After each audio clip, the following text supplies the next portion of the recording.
Learn English through Stories H3 PDF. Adapted and modified by Kulwant Singh Sandhu. Contents: Adventures of Feluda. The Emperor's Ring. Part 1. The Emperor's Ring. Part 1. 1. I was at first quite disappointed when I heard Baba say, "Let's have a holiday in Lucknow this year. Daru has been asking us for a long time to go and visit him." It was my belief that Lucknow was dull and boring. Baba did say we'd include a trip to Haridwar and Laxmanjhula, and the latter was in the hills. But that would be just for a few days. We generally went to either Darjeeling or Puri. I liked both the sea and the mountains. Lucknow had neither. So I said to Baba, "Couldn't we ask Feluda to come with us?" Feluda has a theory about himself. No matter where he goes, he says, mysterious things start happening around him. And true enough, the last time he went with us to Darjeeling, all those strange things happened to Rajan Babu. If Lucknow could offer something similar, it wouldn't matter too much if the place itself was boring. Baba said, Felu would be most welcome, but can he get away? Feluda geared quite enthusiastic when I told him. Went there in 1958 to play a cricket match, he said. It's not a bad place at all. If you went inside the Bulbulaya in the Bara Imambara, I'm sure your eyes would pop out. What an imagination those Nawabs had. My God! You'll get leave, won't you? Feluda ignored my question and continued to speak. And it's not just the Bulbulaya. You'll get to see the monkey bridge over the Gomti and of course the battered residency. What's the residency? It was the center of the British forces during the mutiny. They couldn't do a thing. The sepoys tore it apart. Feluda had been at his job for 2 years. Since he hadn't taken any leave in the first year, it wasn't difficult for him now to get a couple of weeks off. Perhaps I should explain here that Feluda is my cousin. I am 14 and he is 27. Some people think him crazy, some say he's only eccentric, others call him just plain lazy.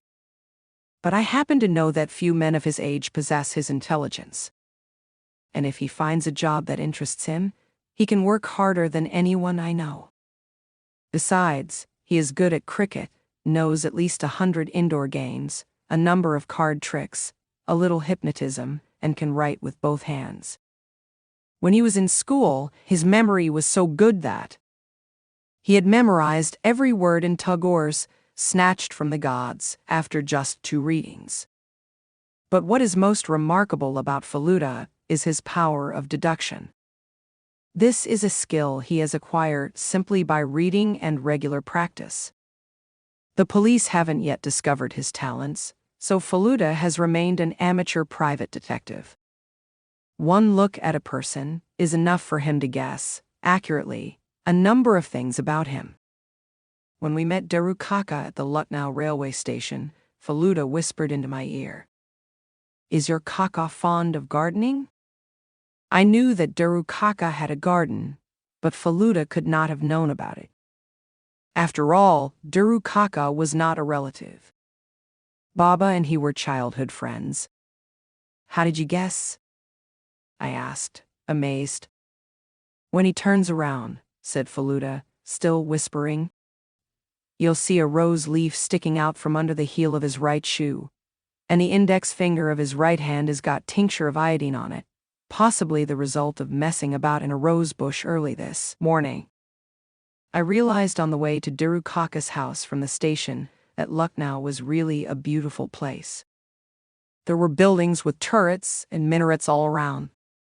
The roads were broad and clean, and the traffic, besides motor cars, included 2 different kinds of horse-drawn carriages.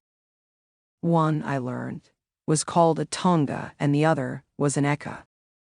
If Daru Kaka hadn't met us in his old Chevrolet, we might have had to get into one of those. Daru Kaka said, "Aren't you now glad you came to this nice place? It's not filthy like Calcutta, is it?" Baba and Durukaka were sitting at the back. Faluda and I were both sitting beside the driver, Din Dale Singh. Faluda whispered again, "Ask him about the Bulbulaya." I find it difficult not to do something if Faluda asks me to do it. So I said, "What is the Bulbulaya, Durukaka?" "You'll see it for yourself." Durukaka laughed. "It's actually a maze inside the Imambara. The Nawabs used to play hide and seek in it with their queens." This time, Faluda himself spoke. "Is it true that you cannot come out of it unless you take a trained guide with you?" "Yes, so I believe. Once a British soldier, it was many years ago, had a few glasses and had a bet with someone. Said no one should follow him into the maze. He'd come out himself. 2 days later, his body was found in a lane of the maze." My heart started beating faster. "Did you go in alone or with a guide?" I asked Faluda. "I took a guide, but it is possible to go alone." "Really?" I stared. Well, nothing was too difficult for Faluda, I knew.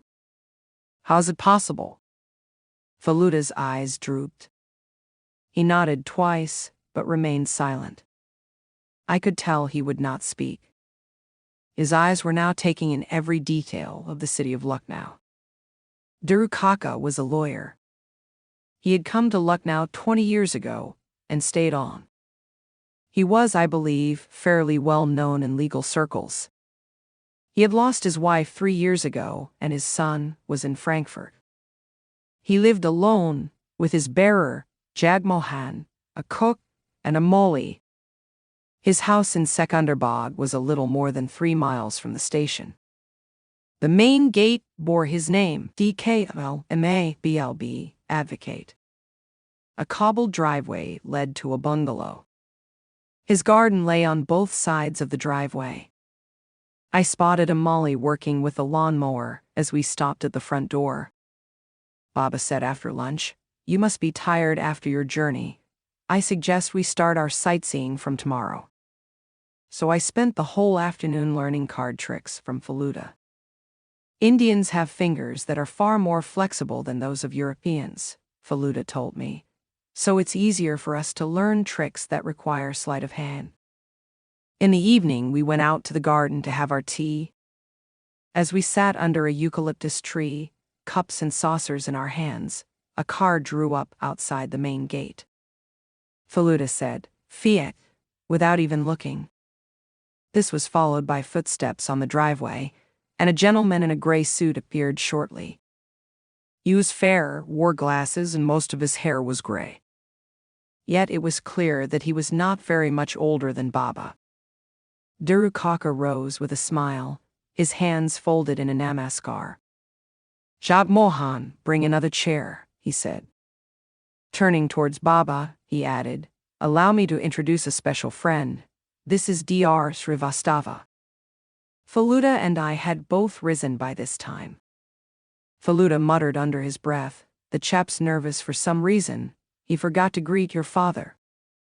Durukaka continued, "Srivastava is an osteopath and a genuine Lucknowwala." I heard Faluda whisper again, "Do you know what an osteopath is?" "No."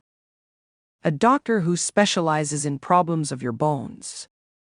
An extra chair arrived and we all sat down. Dr. Srivastava picked up Baba's teacup absent-mindedly and was about to take a sip when Baba coughed politely. Dr. Srivastava said, "I am so sorry," and put it down. Durukaka said thoughtfully, "You seem a little preoccupied today.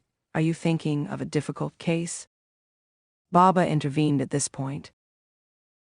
"You are talking to him in Bengali, Duru. Does he understand it?" Durukaka laughed. "Understand it? Good God! Why don't you quote a few lines from Tagore A. Srivastava?" Dr. Srivastava appeared a little uncomfortable. "I know a little Bengali," he confessed, "and I have read some of Tagore's works." "Really?" "Yes, great poet." Perhaps they would now start a great discussion on poetry, I thought. But Dr. Srivastava picked up his own cup this time with an unsteady hand and said, "Last night a Daku came to my house." Daku? What was that? The next words Darukaka spoke explained it. You mean a dacoit, heavens? I thought they existed only in Madhya Pradesh. How did one get into Lucknow? Call it a dacoit or an ordinary thief. You know about my ring, don't you, and Marsenil? The one Pierlal had given you. Has it been stolen? Asked Darukaka. No. But I do believe the thief came to steal it. Baba said, What's this about a ring? Dr. Srivastava turned to Darukaka. You tell him. Darukaka explained. Pierlal Seth was a famous, wealthy businessman of Lucknow. A Gujarati by birth, he had lived in Calcutta for some time. So he had a smattering of Bengali. When his son, Mahabir, was about 13, he went down with some serious ailment affecting his bones. Dr. Srivastava cured him. Pierlal's wife was no more, and the first of his 2 sons had died of typhoid a few years earlier.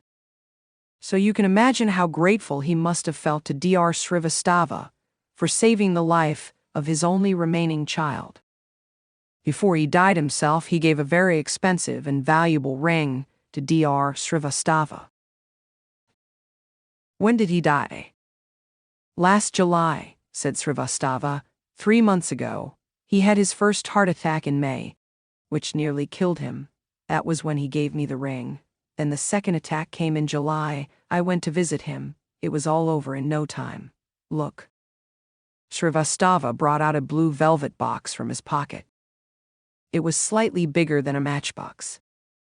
The evening sun fell on its content as he lifted the lid, and a bright, glittering rainbow dazzled our eyes. Dr. Srivastava looked around briefly before pulling the ring out of the box. A huge white stone gleamed in the middle. It was surrounded by several smaller red, blue, and green ones. I had never seen a ring so exquisitely beautiful. I gave Faluda a sidelong glance. He was scratching his ear with a dry leaf of eucalyptus, but his eyes were fixed on the ring.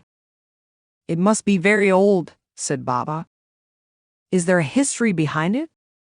Dr. Srivastava replaced the ring in the box, put it back in his pocket, and picked up his cup once more. Yes, he said, there is indeed.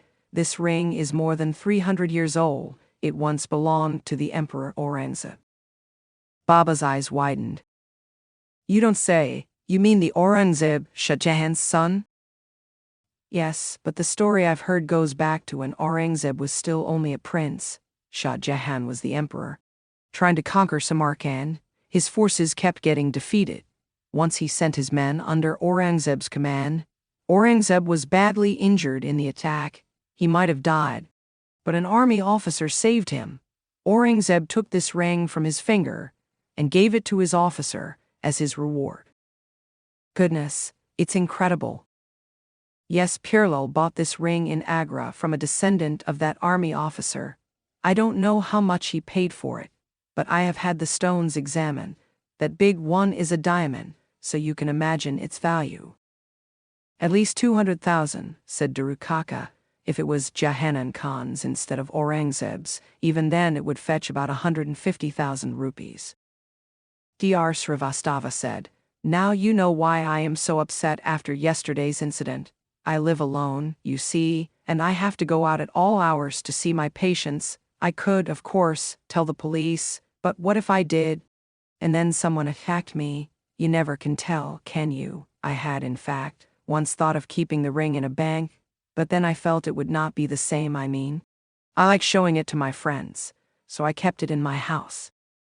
Darukaka said, Have you shown it to many people? No, I got it only a few months ago. And those who come to my house are all my friends, people I trust. I haven't shown it to anyone else. It was beginning to get dark. The top of the eucalyptus tree shone in the remaining sunlight, but that would fade away soon. I looked at Dr. Srivastava. He seemed oddly restless. "Let's go in," said Darukaka. "We need to think this over." We left the garden and went into the living room. Faluda didn't appear to be interested at all. He pulled out a pack of cards as soon as we had all sat down, and began to practice a new trick he had learned. Baba was not a great talker, but when he did speak, he chose his words carefully. "Why," he now asked, "are you assuming that the thief came simply to steal your ring? Wasn't anything else stolen? After all, he or they might have been just petty thieves, interested in plain cash." Srivastava said, "Well, let me explain. Thieves and burglars don't often strike in our area chiefly because of Bonabihari Babu. Besides, Mr. Jantanwala is my next-door neighbor, and Mr. Bilamoria lives next to him. Both are very rich. You can tell that just by looking at their houses. So why should a thief come to my humble abode?" "If your neighbors are rich," said Darukaka, "they must have made arrangements to guard their wealth. A petty thief wouldn't risk breaking through heavy security. After all, big money isn't his game, is it? I suspect if he could lay his hands on 500 rupees, it would keep him going for 6 months. So I'm not surprised that they broke into your house and not your neighbors." Dr. Srivastava continued to look doubtful. "I really don't know, Mr. Seniel," he said. "I feel convinced they were after that ring." They opened a cupboard in the room next to mine. All its drawers were pulled out. There were other valuable things and enough time to grab them. Yet, when I woke suddenly, they ran away without taking a single thing. I find that odd. Besides, Srivastava stopped abruptly, frowning. After a few moments of silence, he said, "When Pirlo gave me that ring, I got the impression that he was just trying to get rid of it. For some reason, he didn't want to keep it in his house any longer. And..." He stopped again and frowned once more. "And what, Dr. Srivastava?" asked Darukaka. Srivastava sighed. "I went to see him after his second attack. He tried to tell me something, but couldn't. But I heard one thing clearly." "What was that?" "He said it twice.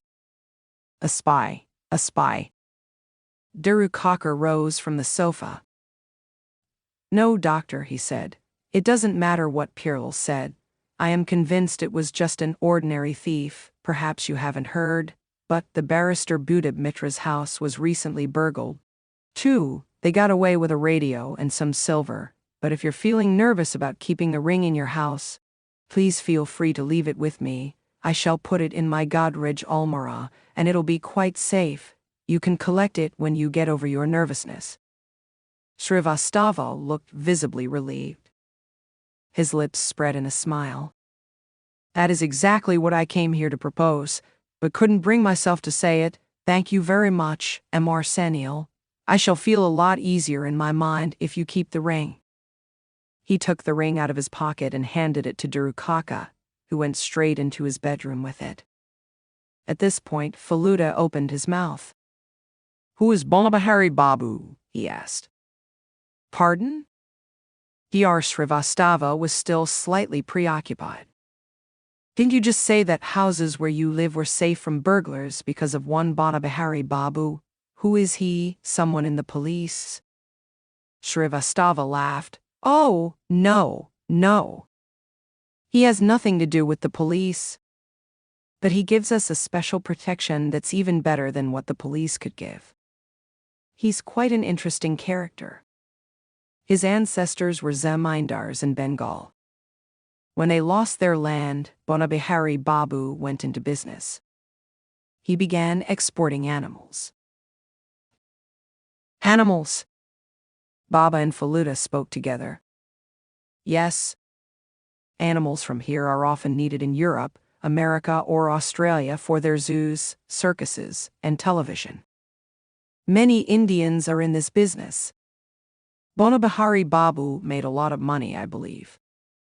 He retired about 3 years ago and came to Lucknow, together with some of his animals. He bought a house not far from mine and turned it into a zoo." How very strange, Baba exclaimed. Yes, what is special about this zoo is that all its animals are very, how shall I put it, vicious? Yes, that's it, most vicious. I had heard that Lucknow already had a very good zoo. Animals were kept out in the open there, on a man-made island. But what was this about a private zoo? Srivastava continued. He has a wild cat, and a hyena, an alligator and a scorpion. You can hear some of these animals, even from a distance. Thieves don't dare come our way. Feluda now asked the question that was trembling on my lips. Is it possible to see this zoo? Durukaka returned at this moment and said, That's simple, we can go any time. Bonabihari Babu is a most amiable man, not vicious at all. Srivastava rose to take his leave. I must go now. There is a patient I need to see. We went with him up to the main gate to see him off. He said good night to everyone, thanked Durukaka again and drove off in his Fiat. Baba and Durukaka began walking back to the house. Feluda took a cigarette out of his pocket and was about to light it when a black car shot past us and disappeared in the same direction as Dr. Srivastava's car. Standard Herald, said Feluda. I missed the number. What would you do with the number? It looked as though that car was following Dr. Srivastava. Can't you see how dark it is on the other side of the road? That's where it was waiting. The driver changed gears in front of our gate, didn't you notice? Feluda turned towards the house. It was at least 50 yards from the gate. I could tell, for I have often run in 100-yard races in school. The light in the living room was on. I could clearly see through the window. There were Baba and Durukaka going into the room. Then I looked at Feluda. He was staring at the open window. The frown on his face and the way he bit his lip told me that he was worried about something. You know, Topsh. I am not really called Topsh. My name is Tapish, but Feluda has changed it to Topsh. What? I asked. I shouldn't have allowed this to happen. What are you talking about? That window should have been closed. You can see everything that goes on in that room from the gate. An ordinary bulb might have made a difference. But Durukaka has got a fluorescent light, which makes it worse. So what if you can see everything? Can you see your father? Just his head, he's sitting in a chair. Who was sitting in that chair 10 minutes ago? Dr. Srivastava. He stood up to show the ring to your father, remember? Yes, I don't forget things so quickly. If someone was watching from the gate, he could quite easily have seen him do it. Oh no, but why do you think there might have been someone? Feluda stooped and picked up a tiny object from the cobbled path. Silently, he handed it to me. It was a cigarette butt. Look at the tip carefully, said Feluda. I peered at it closely, and in the faint light from the street lamp, saw what I needed to see. Well, said Feluda. Charminar, I replied, and whoever was smoking it was also chewing upon one end is smeared with its juice. Very good, come, let's go in. That night, before going to bed, Feluda asked Durukaka to show him the ring again. The two of us had a good look at it. I had no idea Feluda knew so much about stones. He turned the ring round and round under a table lamp and kept up a running commentary. These blue stones that you see are called sapphires. The red ones are rubies and the green ones emeralds. The others, I think, are topaz. But the real thing to look at, of course, is this diamond in the middle. Not many would have had the privilege of actually holding such a stone in their hand. Then he slipped the ring on to the third finger of his left hand and said, Look, my finger is the same size as Aurangzeb's. True, the ring fitted perfectly. Feluda stared at the glittering stones and said, Who knows, this ring could have had an intriguing past. But you know what, Topsh? I am not interested in its history. Whether it had once belonged to Aurangzeb or Altamash or Akram Khan is not important. We need to know what its future is and whether at present it's being chased by an admirer. If so, who is he and why is he so desperate to get hold of it? Then he removed the ring from his finger, gave it to me and said, "Go now, give it back to Deru Kaka. And please open those windows when you return."